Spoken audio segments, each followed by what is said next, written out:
Olá pessoal, boa noite. Como vocês podem já ver pelo nosso tema da live, expressões do preconceito, os excluídos da escola e do mundo. Vamos falar sobre inclusão e vamos falar com um olhar mais humano, não tão técnico, talvez com um olhar de mãe, talvez com um olhar de empatia com aquelas pessoas que têm os seus filhos que sofrem com o preconceito diário na escola e no mundo. Estas são apenas algumas expressões reais do preconceito diário. Acontece o tempo inteiro fora da escola, mas é justamente dentro dela onde há crianças em processo de formação que são mais fortes e tomam proporção assustadora. Não é tarefa das mais simples suportar a dor de ver um filho sendo excluído, menosprezado, taxado de louco, de doente, de perturbado. Talvez muitos não consigam entender por não ter sofrido na pele o preconceito contínuo que atravessa o tempo. A criança cresce e o preconceito a acompanha até a vida adulta, até que ela se dê conta que não é a opinião das outras pessoas que fará com que ela seja única e especial. Mas até que alcance essa compreensão, um estrago muito grande pode ter sido causado.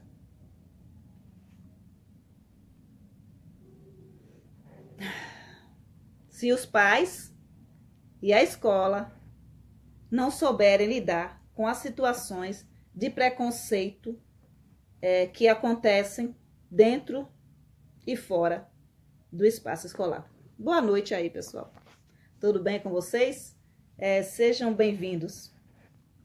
Eu vou citar aqui algumas situações reais, não são situações criadas, não são situações forçadas, mas são situações vivenciadas por famílias e por crianças no espaço escolar. Um pai leva a sua filha à escola. Na sala ao lado estuda uma criança diagnosticada com síndrome de Asperger.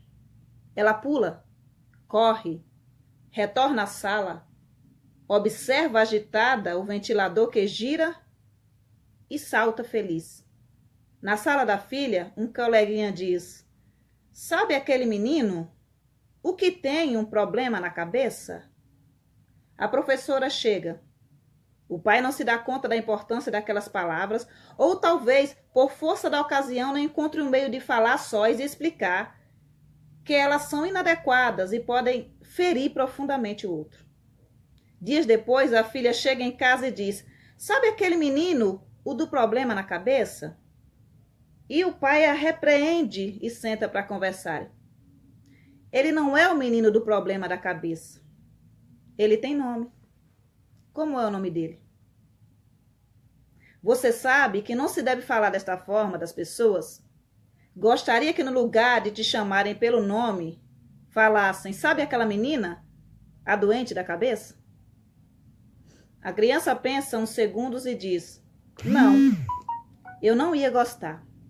Desculpa, eu não vou mais falar assim. É que todo mundo na escola chama desse jeito." Você não tem que deixar uma pessoa triste como todo mundo tem, disse o pai. E a criança disse: "Não, papai." E um abraço apertado é dado, e o pai espera que não aconteça mais.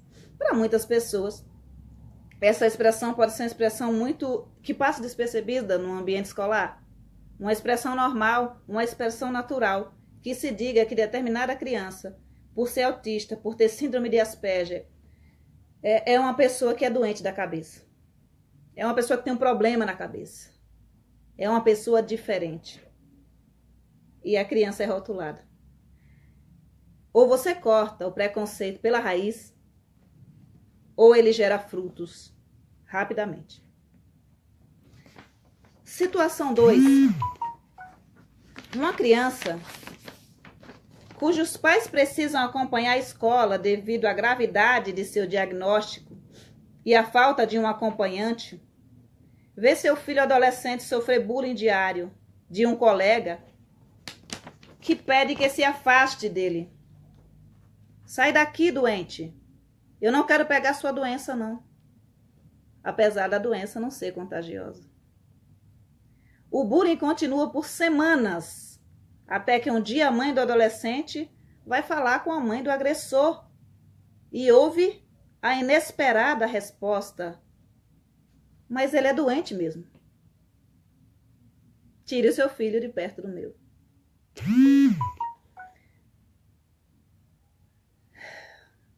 Ou o preconceito é cortado pela raiz, ou elas se aprofundam.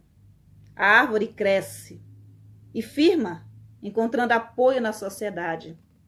Passa a ser vista como algo natural e correto de se praticar. Em lugar de compreender o que a criança tem, é preferível dizer que ela é doente e que tire o seu filho de perto do meu para que o meu filho não adoeça.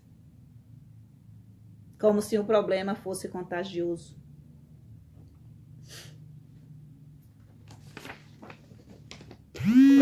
Situação 3. Boa noite, queridas. Situação 3. Uma mãe procura uma escola renomada onde matricular o seu filho autista. Até saber do diagnóstico da criança, a escola é mostrada. Há muito espaço, bons professores, diz a dona da escola. Mas no momento que a mãe diz, meu filho é autista, a resposta da gestora é, não há vagas. O preconceito penetra em todas as instâncias da sociedade. Onde menos deveria estar presente pode ser justamente o lugar onde mais ele será encontrado.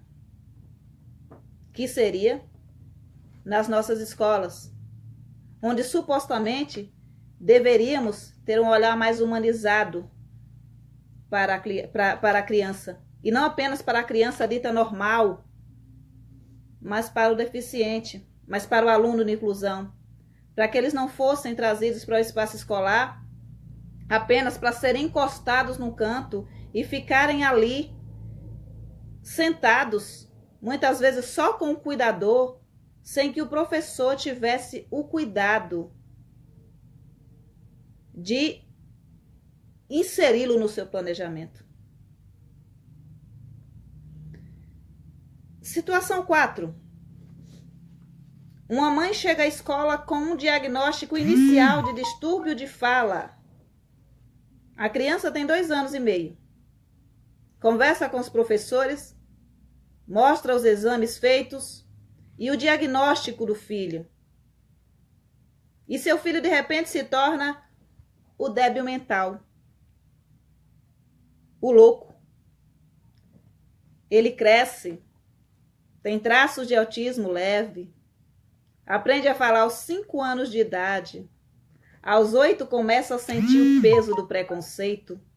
Diz um dia uma vizinha que fala com ele como se tivesse 2 anos de idade: eu não sou doido, sua besta. Tenta uma defesa, ainda que mal criada. Ele cresce, é adolescente, fala bem, está prestes a finalizar o ensino médio e ainda sofre com preconceito todos os dias da vida. Certa feita, vendo um vídeo ao lado da mãe, ele diz sobre o protagonista: ele só queria ser igual a todo mundo, né, mãe? É, filho, responde a mãe, sabendo o que virá a seguir. E com os olhos cheios de lágrimas, ele diz: eu também. E a mãe segue explicando, mais uma vez, engolindo o choro e fazendo uma força descomunal para não deixar transparecer a emoção, que é justamente o fato de sermos diferentes que nos torna especiais e únicos. PS. O preconceito causa feridas na alma. A criança e a família sofrem mais com ele que com o diagnóstico. Os rótulos são colocados no dia a dia sem que muitas vezes percebamos. Mas vale a pena estar atento.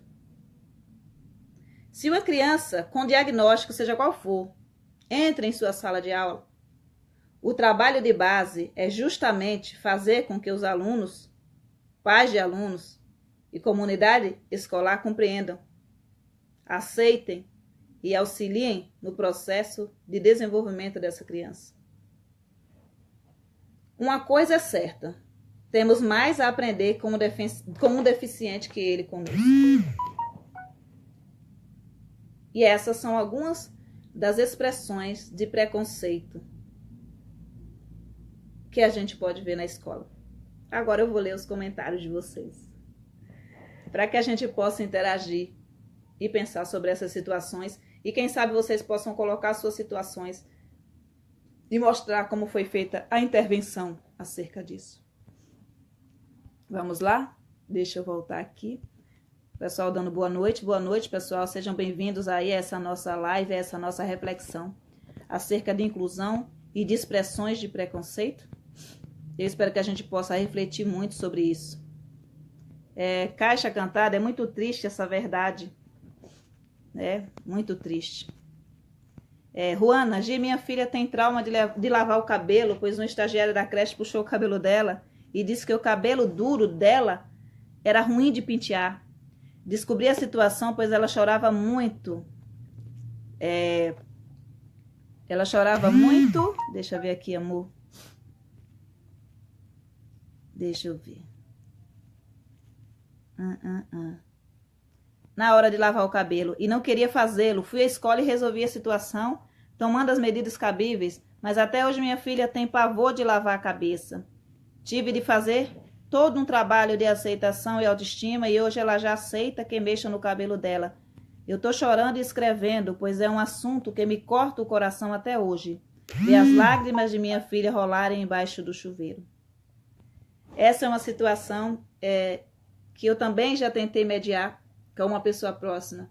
Por conta do cabelo da criança ser crespo, por conta do cabelo da criança ser cacheado, por conta do cabelo da criança não ser lido, as famílias e a escola costumam dizer que o cabelo da criança é ruim. Geralmente eu faço a seguinte fala. Quando alguém falar que seu cabelo é ruim, pergunta se o seu cabelo já bateu nele, se já fez alguma ofensa. Se o meu cabelo, por acaso, deu um tapa em você, por acaso falou que você é isso ou que você é aquilo, meu cabelo não é ruim. Ruim é o preconceito. Paulinha, a realidade é muito triste, mas nós, enquanto educadores, precisamos também quebrar essa barreira, porque, infelizmente, muitos profissionais também não buscam. Independente da questão do buscar ou do não buscar a capacitação que é necessária para se trabalhar com uma criança especial, a gente deve, pelo menos, se despir dos preconceitos. Eu acho que o inicial, o que deve fazer qualquer professor, é se despir dos preconceitos e de qualquer tipo de preconceito. Não apenas o preconceito em relação à criança deficiente, mas em relação à criança negra, em relação à criança asiática, em relação à criança albina. Parece que o diferente assusta algumas pessoas. E triste que muitas pessoas ainda não aceitem o que elas são. Muitas pessoas, e por não aceitarem aquilo que elas são, elas se negam a acreditar que alguém mais possa aceitar. Então, quando a gente sai na rua com esse cabelo armado, com esse cabelo cacheado, com esse cabelo que a gente aceita, algumas pessoas olham e pensam, como pode ela não pintar o cabelo, ela não dar luzes no cabelo, como pode ela não abraçar uma beleza padronizada, como pode ela não fazer as mechas que todo mundo faz, como pode ela não querer usar a maquiagem que todo mundo usa, ela não andar na moda como todo mundo quer andar. Há uma diversidade muito grande no mundo e a gente precisa abraçar isso na sala de aula. E a gente precisa respeitar o outro. A gente precisa respeitar aquilo que o outro é. E amar aquilo que o outro é. Parar de viver num mundo de aparência. Parar de viver num mundo de ignorância, de desinformação. É a desinformação que faz com que uma criança chegue numa escola com distúrbio de fala e seja taxado como louco. É a desinformação que faz com que uma criança tenha síndrome de Asperger e seja vista como um débil mental, ou seja vista como alguém inadequada, como alguém que não deveria estar em sociedade. É a falta de informação e a ignorância que faz com que pessoas todos os anos, muitas vezes dentro da sala de aula, no espaço escolar, sendo professores, firmem preconceitos enormes e me façam aí um trabalho de consciência negra, colocando um bombril em cima de um rolo de papel higiênico e achando que isso é valorização da cultura negra e que bombril é uma palha de aço, é uma boa forma de você mostrar como é que é o cabelo da pessoa afrodescendente. É falta de reflexão, é ignorância nos nossos estudos e a gente precisa rever isso. Juana, foi minha filha que relatou o ocorrido. As crianças relatam porque as crianças sentem. As pessoas acham que as mães ficam cavucando alguma coisa para que as crianças falem e não acontece assim. Muitas vezes a criança chega em casa desabando em choro e quando ela percebe o preconceito, ela é tomada de uma revolta muito grande. E muitas vezes aquela criança que está se rebelando dentro do espaço escolar está se rebelando por conta do preconceito que ela sofre. E que não tem nada a ver com a família, que não tem nada a ver com o pai, com a mãe, tem que ver com o que acontece dentro do ambiente escolar e muitas vezes a gente fecha os olhos. Soraya, trabalhei em escola de educação especial e quando os levamos num boliche, pagando e não de graça, não queriam deixar que eles entrassem. Não tivemos dúvida, chamamos a polícia. Você imagina em que mundo nós vivemos, em que uma criança, por ser diferente, é proibida de entrar no espaço para brincar, para se divertir com os outros colegas. A gente vive num mundo em que muitas vezes uma pessoa com um cabelo afro é impedida de entrar em determinado restaurante. A gente vive num mundo em que uma pessoa casada com outra do mesmo sexo entra no restaurante, é pedida para se retirar porque está incomodando os héteros do local. Isso é um absurdo. Como é que nós vamos passar a vida firmando expressões de preconceito dentro do espaço escolar, quando a nossa sociedade já é tão excludente? E aqui eu não estou nem entrando no aspecto técnico da coisa, eu não estou nem entrando na questão do que é que o que é a gente não ter estrutura física, o que é a gente não ter formação continuada, o que é a gente não ter isso. Eu não estou nem entrando na questão da raiz dos problemas estruturais da escola ou dos problemas de formação dos nossos professores. Eu só estou pedindo que haja, por parte do corpo docente, empatia pela pessoa com deficiência. Empatia pela pessoa que é diferente, pela pessoa que tem traços identitários diferentes dos nossos. A gente só está pedindo que dentro do espaço escolar o preconceito ele seja arrancado, que ele não esteja tão arraigado. Prosseguindo aqui com os comentários das colegas. Vamos lá. Boa noite, pessoal. Soraya, outra situação. Os levamos ao shopping e ao entrarmos em uma livraria renomada, os seguranças vieram em cima deles. Eu me coloquei na frente e disse que eles só sairiam se eles passarem por cima de mim. Deixa eu ver aqui, Soraya. Acho que deu uma travada aqui nos comentários. Se eles passassem por cima de mim. Me coloquei na frente e disse que ele só sairia se passasse por cima de mim, pois eram clientes como quaisquer outros. E quantos professores, quantos coordenadores têm, quantos gestores têm esse peito? Chama a polícia, faz alguma coisa. Não aceita que a criança que é deficiente seja dia após dia taxada de louco pelos outros alunos, pelos pais dos alunos. Se preciso for, faz um projeto de intervenção, faz alguma coisa. essa criança vai sofrer, essa família vai sofrer. Se vocês não têm uma criança deficiente, nunca tiveram uma criança deficiente na casa de vocês, vocês não fazem a mínima ideia da carga emocional e dolorida que existe no preconceito. Outro dia eu fiz um texto a respeito, eu deixei até aqui no grupo, um texto que eu fiz para mães de crianças especiais. E algumas mães vieram falar comigo acerca e tal, por terem se reconhecido naquilo. Vocês não sabem a agonia que dá uma mãe pegar o seu filho autista, chegar até o espaço escolar e dizer: tome, cuide.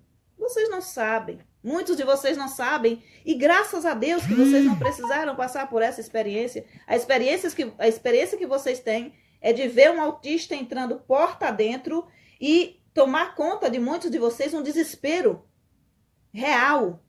Um desespero de uma pessoa que se sente inapta para poder cuidar desta criança, para poder planejar. Uma pessoa que sabe que terá um trabalho muito mais árduo, porque vai ter que estudar e formar-se mais. Mas nem por isso você pode ser preconceituoso. As pessoas são desinformadas, mal informadas e desumanas. São, Soraya. São sim. Suelma, adorei essa live. Já vivenciei isso tanto na sala de aula como professora. E há 3 anos atrás, com a possibilidade de um dos meus filhos ser autista. Deixa eu ver aqui, amor. De um dos meus filhos ser autista, e a pior parte realmente é o preconceito das pessoas. A gente consegue lidar com o autista dentro das nossas casas. A gente consegue amá-los, cuidar deles, procurar os tratamentos que sejam adequados para eles. A gente não consegue, muitas vezes, lidar com o fato de que quando você sai com seu filho na rua, as pessoas apontam. Que o seu filho vai crescer e que todos os outros filhos de todas as outras pessoas podem rir alto. Eles podem, na adolescência, sacolejar os braços. Eles podem pular, eles podem gargalhar. E por eles serem considerados normais, ninguém vai dizer: olha ali o louco. Mas quem tem uma criança especial, verá ela crescendo sem sequer poder dar uma gargalhada como um adolescente, como qualquer adolescente daria. Sem ser taxado de louco, de inadequado, de débil mental. É triste. Acreditem, eu sei do que eu estou falando. É triste. Você vê que o seu filho não pode expressar-se como qualquer outro adolescente.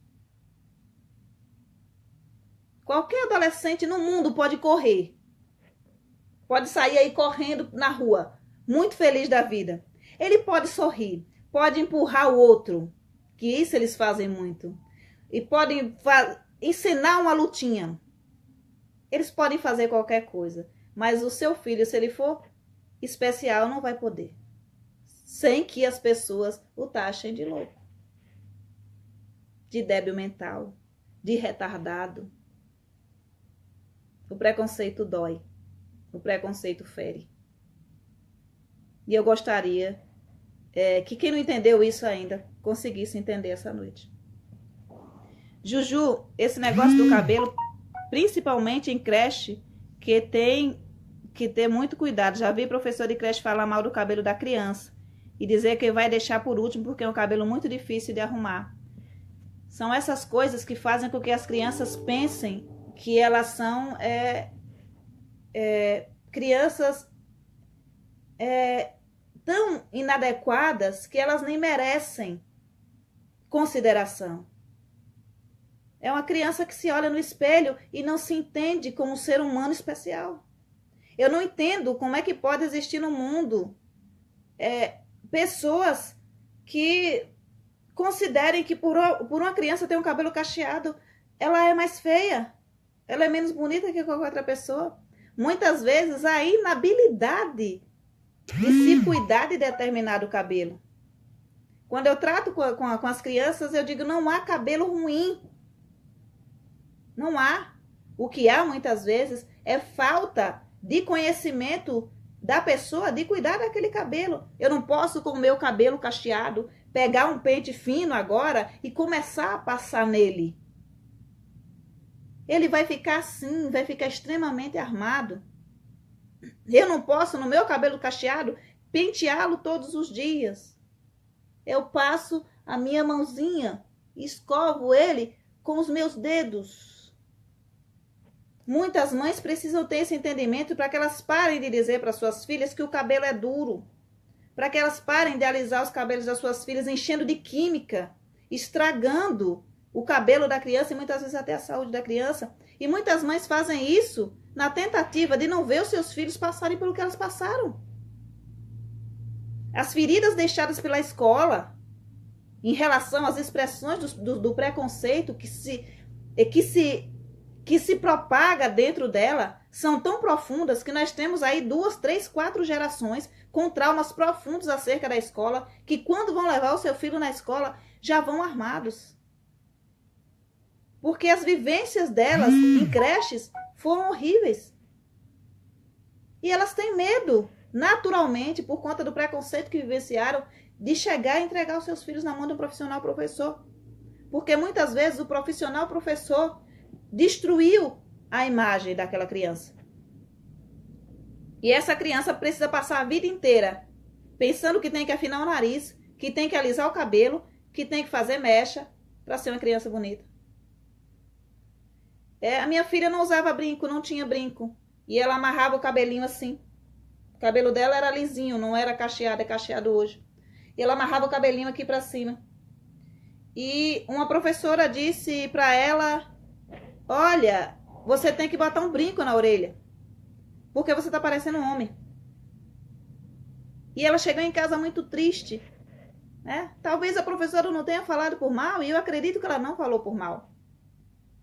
Mas eu também sei que eu tive que fazer todo um trabalho de intervenção na minha casa para explicar para minha filha que o fato dela não ter um brinco na orelha não a transformava em alguém do sexo masculino e nem em alguém do sexo feminino que não fosse bonito.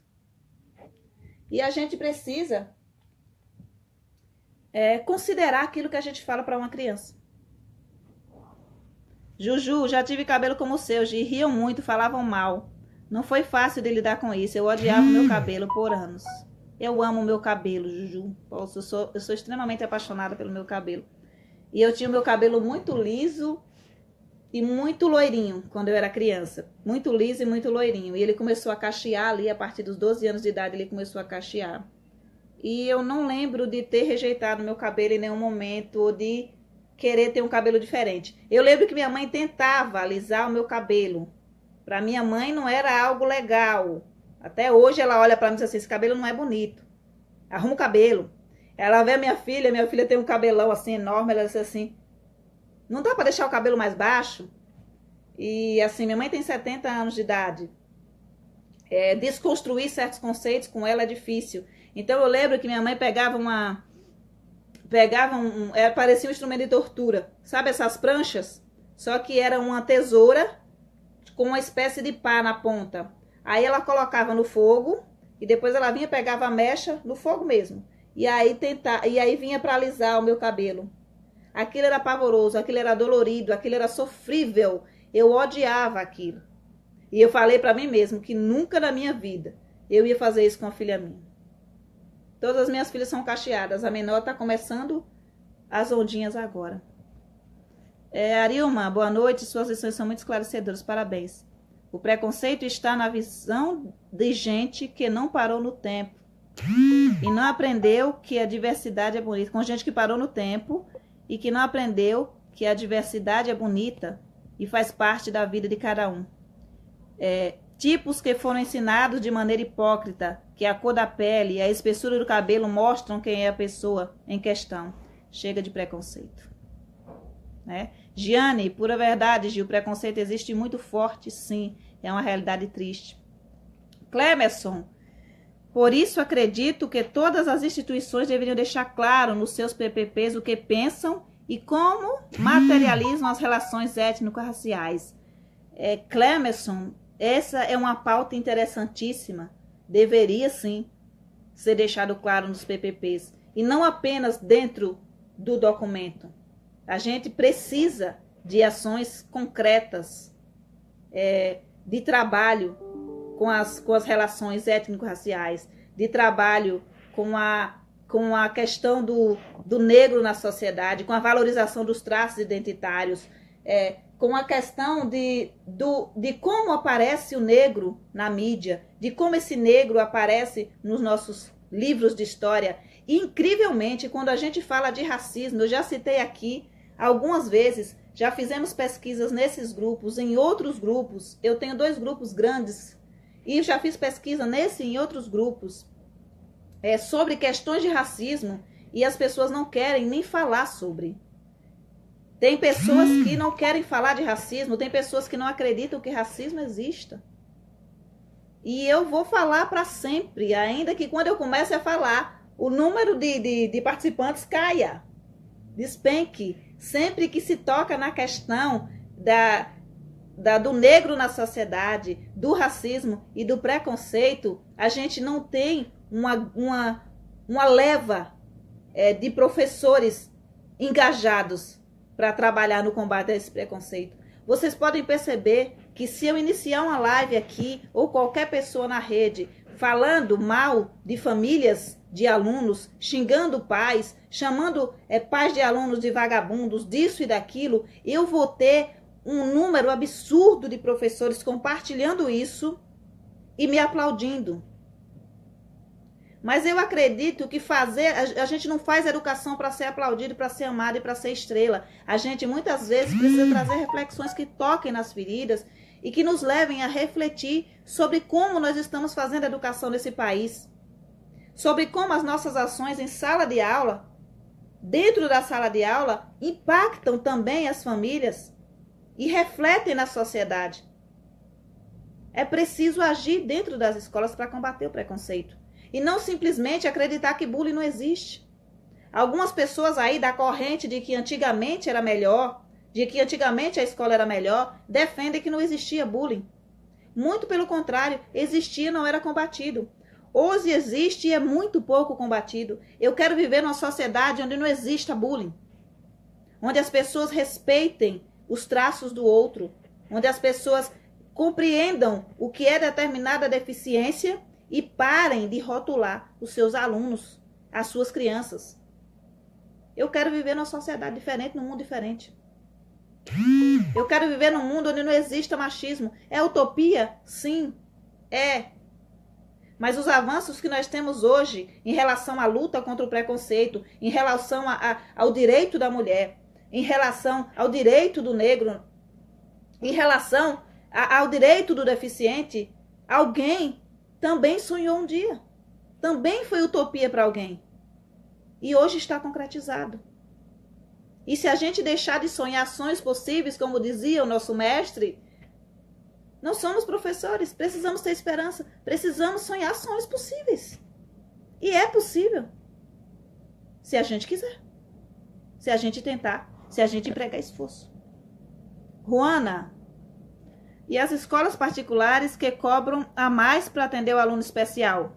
Não pode, né, amor? Tem no interior acontece muito, pois a maioria não sabe que essa prática é ilegal. É ilegal, sim. Daí cabe buscar aí apoio judicial, ir lá no Ministério Público. É lei. A escola particular não pode cobrar a mais. A criança tem direito a um acompanhante. E a gente vê escolas particulares funcionando com criança deficiente sem um acompanhante. O direito da criança está sendo negado. E a gente está vendo e está dizendo tudo bem. É assim mesmo. Enquanto a gente aceitar que é assim mesmo, as coisas no mundo não mudam. O preconceito, Cléria, o preconceito não está só entre professor e aluno, está também entre os profissionais da educação. O preconceito ele está em todos os cantos. O preconceito é um negócio que ele alcança assim, proporções assustadoras. porque ele não vem só do coleguinha, ele não vem só da mãe do colega, ele vem do profissional, professor, ele vem da merendeira, ele vem da servente, ele vem do gestor, ele vem do coordenador, até na forma como se fala com a criança deficiente. A gente pode estar sendo preconceituoso. Porque se a criança consegue entender a nossa fala, por que falamos com um adolescente de 10, 12 anos, autista, como se ele tivesse 1 ano de idade, usando de tata-habitat? Por que isso? Por que essas práticas? Giane, acabei de bater boca com uma amiga por um post aqui no Face que dizia: se você é pobre, não faça filho. Que triste o preconceito das pessoas em tantos setores. É triste, triste demais. A gente vê na questão do pobre, de ter filho ou de não ter filho, muitas vezes, colegas aí, considerando que por os pais serem pobres, de favela e de periferia, eles estão sendo, o trabalho da escola é um trabalho assistencialista, não é um trabalho pago com fruto dos impostos pagos por esses pais. E a gente precisa abandonar essa visão de que estamos fazendo caridade para as famílias. Ninguém, nenhum profissional de educação está fazendo caridade para nenhum pai. Se não tivermos crianças na escola, não temos a escola aberta. Não teremos salários, não teremos turmas. Os pais e as crianças são clientes, nós somos profissionais. Claro que enquanto profissionais não podemos ser desacatados, até porque é crime quando o funcionário público é desacatado na sua função. Não podemos de forma nenhuma. Mas isso não quer dizer que eu vá ter um olhar para a família da periferia de que eu estou fazendo uma caridade de ensinar o filho dele. Não, é um serviço prestado. É um serviço, eu sou contratada do Estado para poder garantir o que está na Constituição, educação. E educação de qualidade. E não é porque a pessoa é pobre que eu devo ver todo pobre como ignorante. Eu conheço pessoas ricas e ignorantes. Eu conheço profissionais formados com diploma embaixo do braço que são ignorantes, que são preconceituosos. O preconceito não é algo inerente a uma camada social, ele está em todas as classes. Você vê preconceito da classe média, preconceito na classe trabalhadora, você vê preconceito na elite, em todo canto que você olha tem preconceito. Em todo canto. Clemerson, pensamos muitas vezes que a violência é somente física, mas ela se desdobra em tantos outros aspectos ruins. Há uma violência simbólica sem tamanho, Clemerson. Sem medida. Essa violência que vem em olhares, em gestos, em palavras, em ações. Muitas vezes é essa violência psicológica que acaba com o ser humano. E daí que algumas pessoas falam, isso é só mimimi. E daí que eu acho que nós, enquanto classe de professores, não deveríamos utilizar mimimi como um argumento de discussão.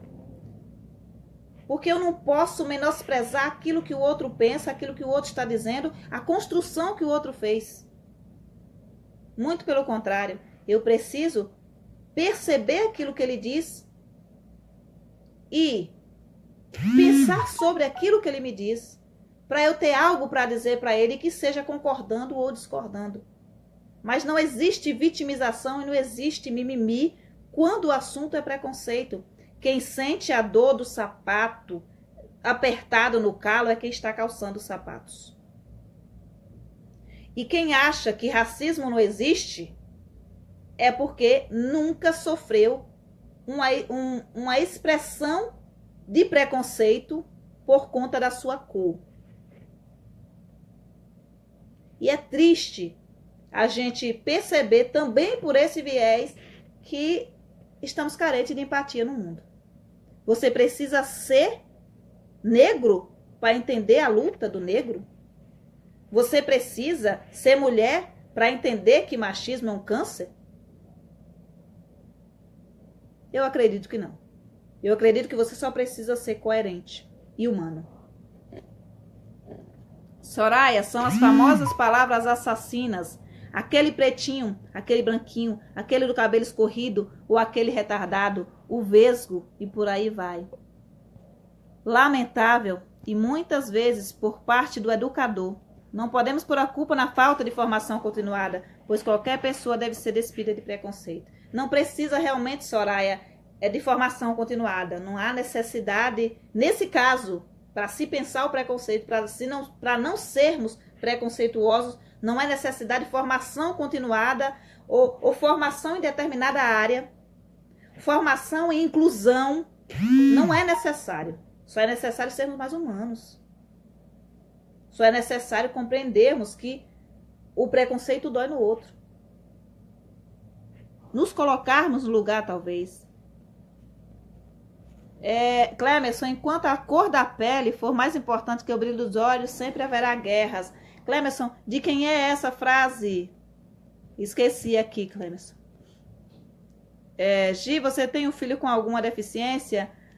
Ana, eu acredito que eu teria que trazer os meus filhos aqui para que eles pudessem se colocar acerca disso. Não tenho autorização para falar sobre as especificidades dele. Eu falo da minha especificidade, do meu lugar comum, do meu transtorno de déficit de atenção com hiperatividade.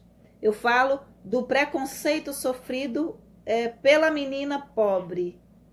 Eu falo preconceito sofrido pela menina inquieta, pela menina que corria pelas ruas e que todo mundo dizia: Maura, sua filha é louca.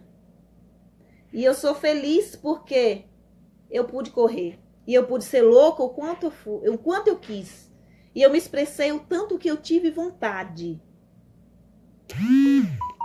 E hoje eu estou aqui. Não importa quanto preconceito ainda sofrerei. Continuo aqui. Às vezes as colegas perguntam para mim: Gi, por que você olha tanto para os lados? Por que você olha tanto para cima? E algumas pessoas disseram para mim: Gi, quando você for fazer vídeo, olhe para a câmera, pare de olhar para os lados. Elas não conseguem compreender que dentro da minha mente tem um turbilhão de ideias. Tá tudo correndo ao mesmo tempo. Tem 1000 assuntos, 1000 coisas sendo elaboradas. E que eu preciso olhar para o lado para pegar uma, olhar para cima para pegar uma, porque foi esse macete que eu criei para conseguir perceber o que é que eu posso falar agora, como eu posso falar e de que forma eu posso falar para não ser tão agressiva, para não ser tão ácida, para não ferir tanto outro. Entende? Simone, Gi, eu trabalhei com uma professora que não suportava olhar a aluna dela, era horrível. Triste, né, meu amor? Tá travando aí, pessoal? Deixa eu ver se tem alguma coisa aberta aqui. O pessoal tá dizendo que tá travando. Pronto, voltamos aqui. Giane, quando eu era criança, colocava prendedor de roupa no meu nariz, porque me diziam que eu tinha um nariz chato, de negro. Demorei para aceitar e ver que sou o que eu sou e ser feliz como eu sou. Quando as crianças nascem, muitas pessoas fazem assim. Começa a fazer assim no narizinho dela. Que é para poder o narizinho dela começar a ficar afilado, né? Começar a ficar fininho, né? Isso é uma prática muito comum. Não normal, não considero normal, porque é uma prática preconceituosa. Uma prática que visa afinar o nariz, afilar o nariz, para que a criança não tenha um traço identitário de um afrodescendente, que ele tenha o nariz afilado, fininho, retinho. E colocar um prendedor de roupa, né, Giane? Que triste. Ainda bem que hoje você consegue aceitar aquilo que você é e perceber beleza no que você é. Muitas vezes as pessoas falam do tamanho do meu olho. Nossa, como seu olho é enorme. Amo meu olho. Minha filha tem um olho igual ao meu, enorme. As pessoas dizem que ela é uma xerox minha. E eu falo para ela: ame o seu olho, ame o seu nariz. do jeito que ele é, faltando um pedacinho. Ame cada pedaço seu, cada parte sua. Se algum dia você tiver que mudar a cor do seu cabelo, que seja porque você quer. E não porque está sendo lhe imposto por alguém. E não porque você tem vergonha daquilo que você é. E não porque você quer se encaixar num padrão para agradar as pessoas. Alexandra, ano passado trabalhei com uma turma de 5 anos. Os alunos não permitiam ataque de bullying a nenhum colega. Eles estavam preparados para lidar com o assunto. Conversamos muito. É muito bom ver a maturidade deles. Que lindo, amor. Que bom que na sua sala de aula você tem essa realidade. Rosângela, excelente tema. Eu passei por isso quando criança. Me chamavam de N apelidos. Agora amo meus cachos e minha neta também é da cor do seu e ela ama. Daí, Rosângela, que as pessoas digam que não existia bullying no passado. Em que mundo elas viviam? No mundo da Alice, no País das Maravilhas, porque no mundo que eu vivi sempre existiu bullying e preconceito. Cléria, obrigado pela abordagem. Infelizmente é necessário, sim, meu amor. Rosine, tive uma aluna que não se aceita de cabelo cacheado, pois a irmã tem cabelo liso e loiro. Tirei uma foto dela de cabelo solto e ela não se reconheceu. Triste ver isso, né? Triste ter que conviver com isso. Muitas vezes a criança percebe que os pais, na mente dela, os pais gostam mais da outra por conta que a outra tem o cabelo mais liso, que a outra tem a pele clara. E a criança não se aceita. E daí que muitas vezes é preciso fazer uma intervenção também junto aos pais, chamá-los, conversar com eles, para que eles reforcem a beleza da sua filha e para que eles deixem claro, através de gestos, através de palavras, através de olhares, que ela é amada, independente dos traços dela, que a outra não é amada por ser mais clara e que ela não é menos amada por ser negra. Soraya, estávamos em 74 e agora em 28. Aí está a resposta. A resposta é sempre essa, Soraya. Pesquisas e mais pesquisas que nós vamos fazendo. Fale sobre racismo. Eu já iniciei lives com 100, 120 e 150. Na hora que eu falei racismo, preconceito, discriminação, as pessoas vão abandonando. É um tema que as pessoas não querem falar. Infelizmente. E é triste.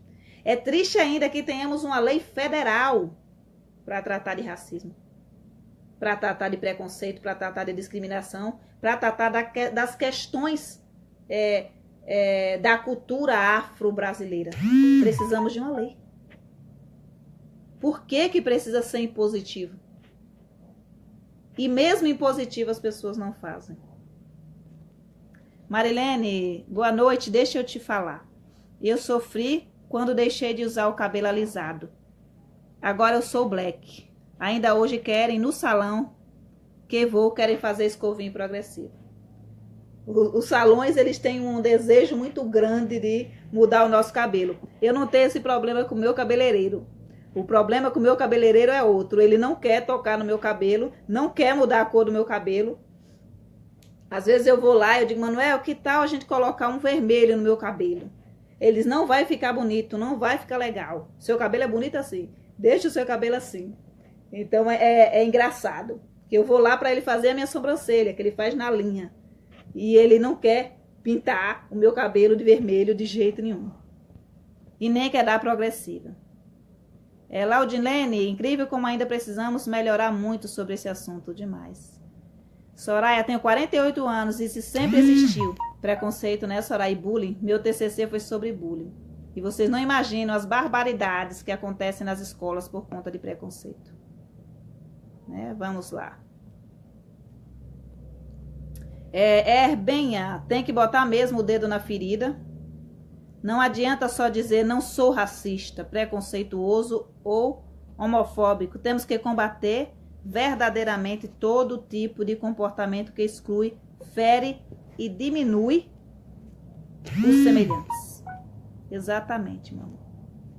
Então, gente, para finalizar aqui com vocês, já que a gente falou de expressões do preconceito em sala de aula, eu quero agradecer muito, muito mesmo, a todos vocês que ficaram aí firmes e fortes, do início até o fim.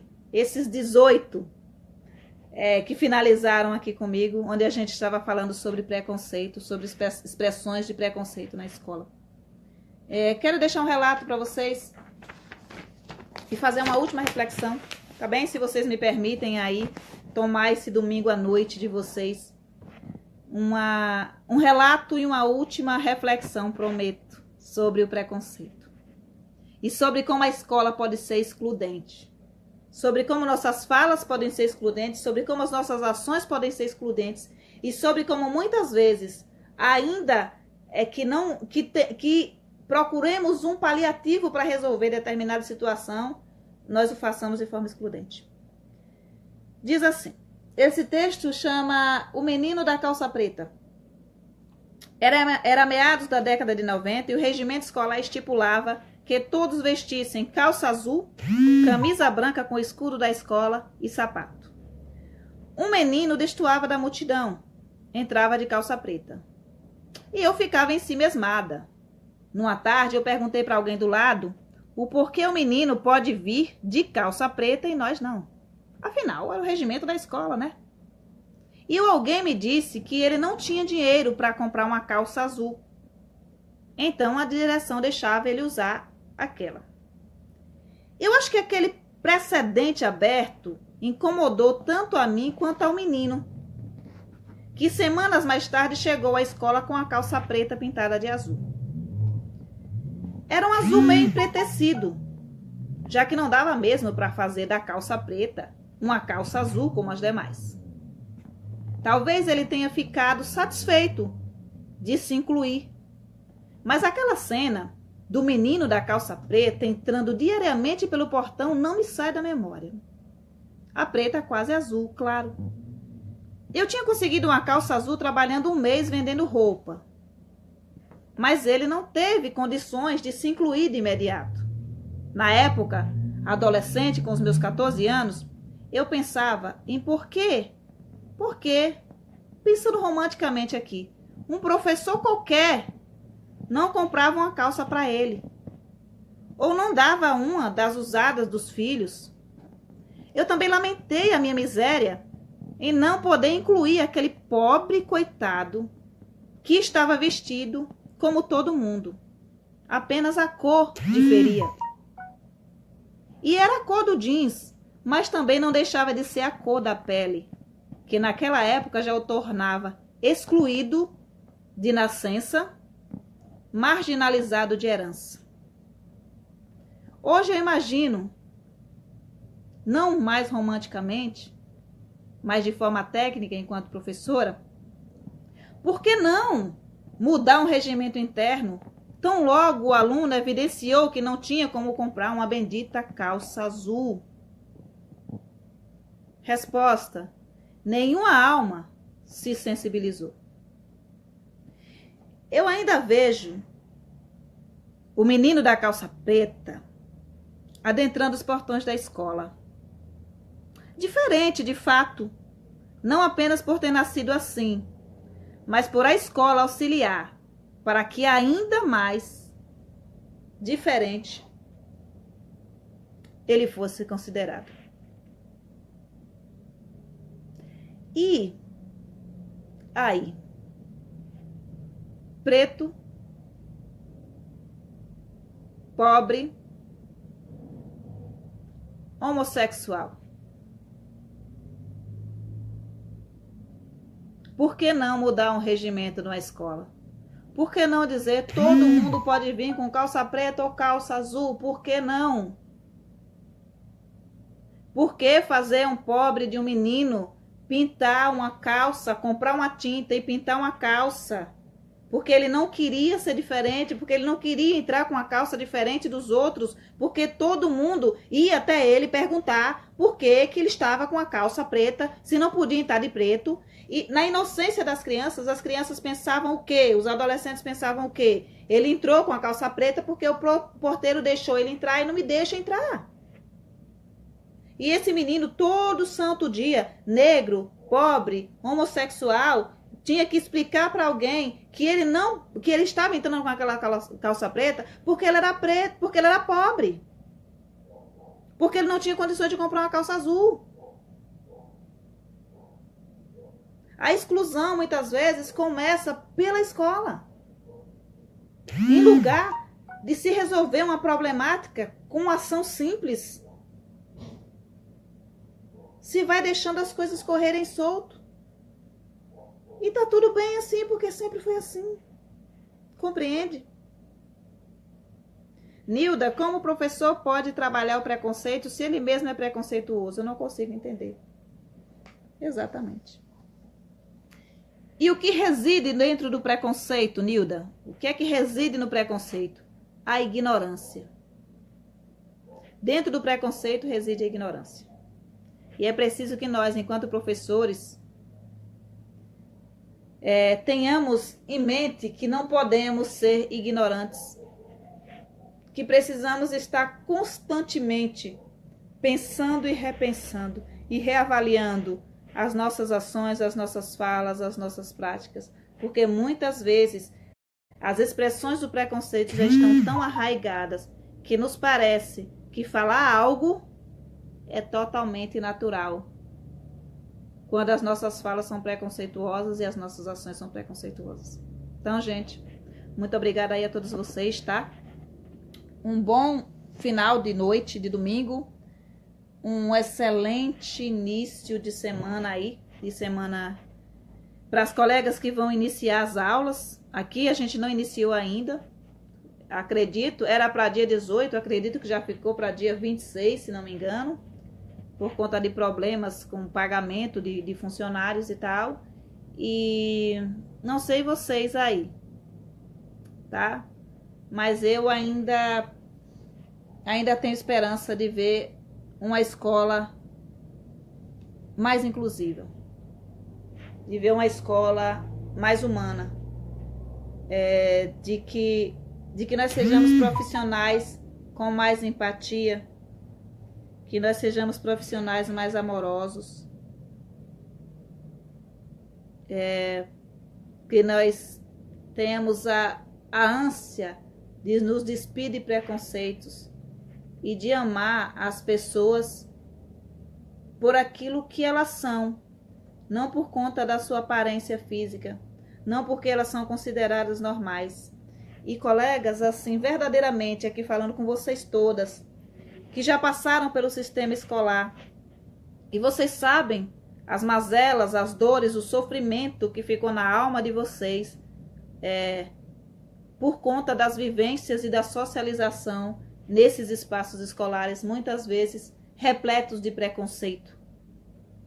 Não apenas do corpo discente, mas do corpo docente. E verdadeiramente eu quero me solidarizar com vocês que ainda trazem feridas. Quero me solidarizar com vocês que sofreram com as expressões do preconceito por conta de serem diferentes.